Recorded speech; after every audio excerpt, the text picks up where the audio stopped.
every once in a way, there comes a unicorn. A dab of color on an otherwise black and white canvas. An extraordinary second to help relieve the monotony of a schedule. It happens more often than we'd imagine. The trick?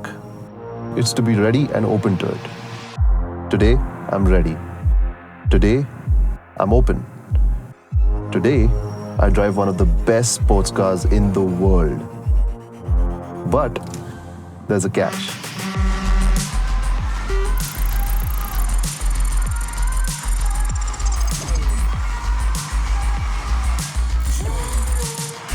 So even though I get to drive the 992 Porsche 911 for an entire day, there's a caveat. 50 kilometers is all I get with it. If I go beyond, there are supposedly dire consequences. Right, let's do this.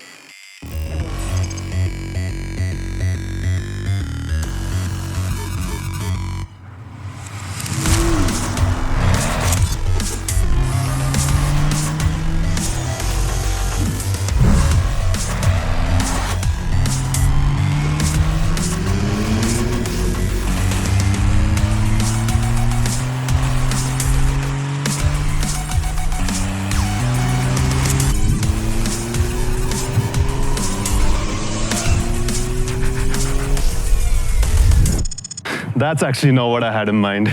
You see, the catch has brought me here. A place where it all began for me. What I wanted was just a solitary moment to get it home. Pay homage to that little boy that used to spend hours just pinning up posters, animatedly running around with a scale model clutched in his hand, gripping an imaginary Porsche steering.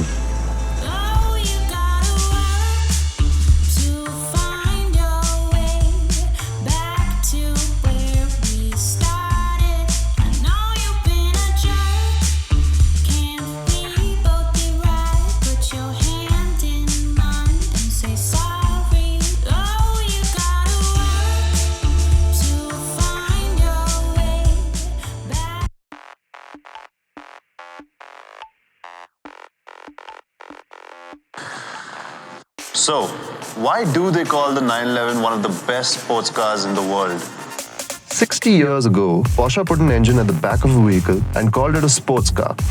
At that time, it was almost like calling the earth flat. The 911 was said to be fundamentally skewed. But Porsche knew better. Of course they did.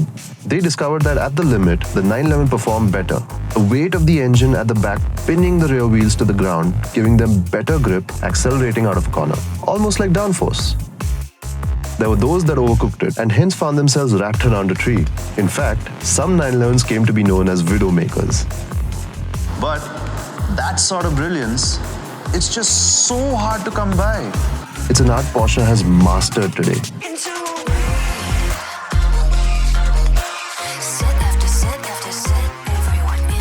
It's what they're known for. Then there's the shape, the iconic lines, those eyes, that beautiful planted rump. It's all overwhelmingly nostalgic. And yet, Porsche has not let the 911 wallow in the past. It gets active rear steer, a wider rear track, and also, keeping with the times, a twin-turbo flat-six engine. But enough of that.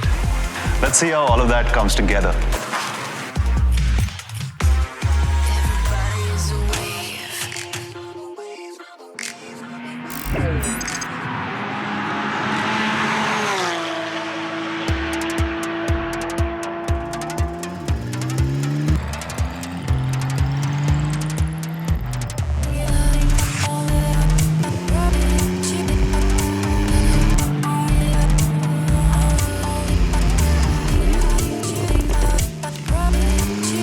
As I begin what could possibly be the best 50 kilometers of my life, I can't help but tense up a bit.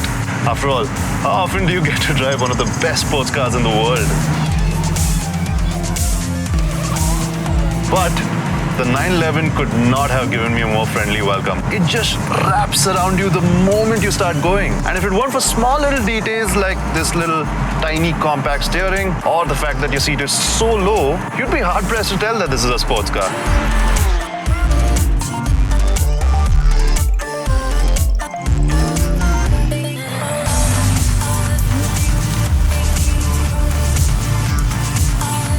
there's the performance. It's enough to send butterflies in your stomach. Although, if you notice carefully, those turbos only come on song after about 2000 RPM. After which, this thing picks up like no one's business all the way up to that bonkers 7,500 RPM red line. And as for that PDK, it is nothing short of phenomenal.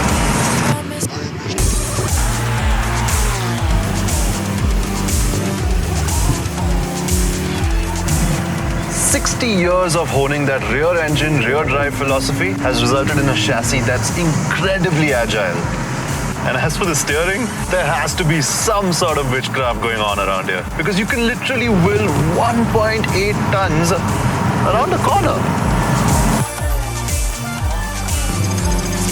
And now, as I settle down into a cruise, because these damn kilometers just won't stop depleting, I can't help but realize that while it's true that the 911 is one of the best sports cars in the world, it's also one of the most usable cars in the world.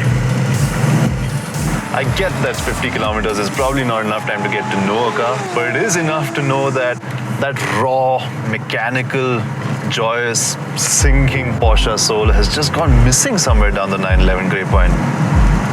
Or maybe Porsche is just reserving that for the GT3 RS.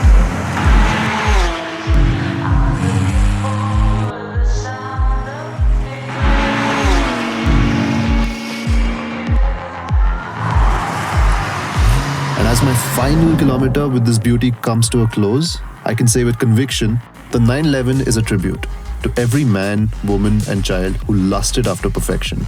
It's an apt swan song to any able life. This is one heck of a unicorn.